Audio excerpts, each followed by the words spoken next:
செய்திகளை உங்கள் உள்ளங்கையில் தருவது தினத்தகவல் செய்திக்களம். தினத்தகவல் வழங்கும் தகவல். வணக்கம். மாதா கோவில் நிலத்தை அபகரிக்க சமூக விரோதிகளுடன் கைகோர்த்ததா வருவாய்த்துறை? நடவடிக்கை எடுக்க வலியுறுத்தி மாவட்ட துணை ஆட்சியரிடம் புகார் மனு.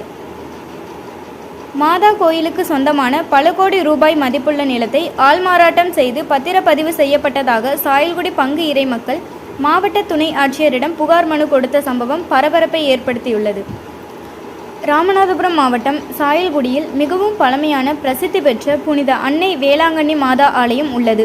இந்த ஆலயத்தின் பயன்பாட்டுக்காக 1979ஆம் ஆண்டு சாயல்குடி பெரிய ஜமீன்தார் VVS அண்ணாசாமி பாண்டியன் அவர்களிடமிருந்து அப்போதைய பங்கு தந்தை SM செல்வராஜ் என்பவர் பெயரில் 6 ஏக்கர் 22 சென்ட் நிலத்தை கிரயம் செய்து பராமரித்து வந்துள்ளனர்.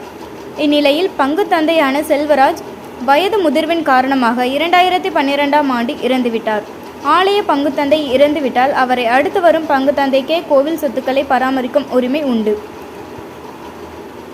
இந்நிலையில் சமூக விரோதிகள் சிலர் கிராம நிர்வாக அலுவலர் மற்றும் வருவாய்த்துறை அதிகாரிகள் துணையுடன் முறைகேடாக பத்திரப்பதிவு செய்துள்ளதாக குற்றம் சாட்டும் மாதா கோவில் நிர்வாகிகள் சட்டவிரோதமாக கோயிலுக்கு சொந்தமான நிலத்தை பாதிரியார் செல்வராஜ் உயிருடன் இருக்கும்போதே உயில் எழுதி கொடுத்துள்ளதாக போலியான நபரை ஆள்மாறாட்டம் செய்து போலியான ஆவணங்களை தயாரித்து பத்திரப்பதிவு செய்துள்ளனர்.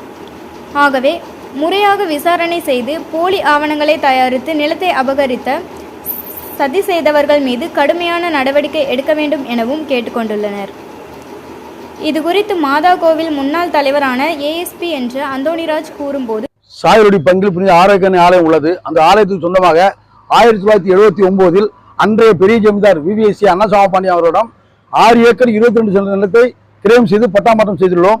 எங்கள் பங்கு தந்தை SM செல்வராஜ் பிறகு அவருக்கு பின்னாடி இந்த பங்கு தந்தை சார்பாக நாங்கள் அந்த நிலத்தை ஆண்டு அனுபவித்து வருகிறோம். SM செல்வராஜ் அவர்கள் கடந்த 2012ஆம் ஆண்டு உடல்நிலை மோசமாக வயது மூப்பு காரணமாக இறந்து விட்டார்கள். அதுக்கு பிறகு நாங்கள் சொத்து அனுபவிச்சிருந்தோம். தற்சமயம் சில சமூக விரோதிகள் மோசடி கும்பல்கள் அந்த சொத்தை 2012இல் இறந்த பங்கு தந்தையை 2024 1ஆம் மாதம் போர்ஜரியாக ஒரு நபரை ரெடி பண்ணி அவர் மூலியமாக ஒரு உயில் பெறப்பட்டு அந்த பத்திரத்தை சென்னை சோலையில் பதிவு செய்யப்பட்டு இந்த பட்டா மாற்றி அனுபவித்து விற்பனைக்கு முயற்சி செய்கிறார்கள். இதற்கு காரணமானவர் சாயல்குடி VO பாக்கியராஜும் கடலாடி TT சத்யேந்திரனும் காரணம். இவர்தான் மோசடியாக இவர்களுக்கு உடந்தையாக இருந்து இந்த பட்டா மாற்றியுள்ளார்கள்.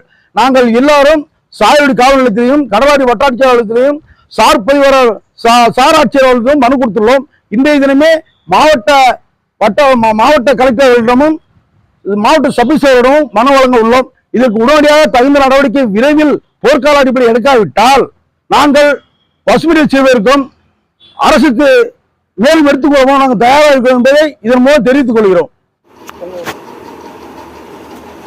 உயிரோடு இல்லாத பாதிரியார் பெயரை பயன்படுத்தி போலி ஆவணங்களுடன் பல கோடி ரூபாய் மதிப்பிலான நிலத்தில் மோசடி நடந்த சம்பவம் அப்பகுதி மக்களிடையே பெரும் அதிர்ச்சியையும் அச்சத்தையும் ஏற்படுத்தியுள்ளது.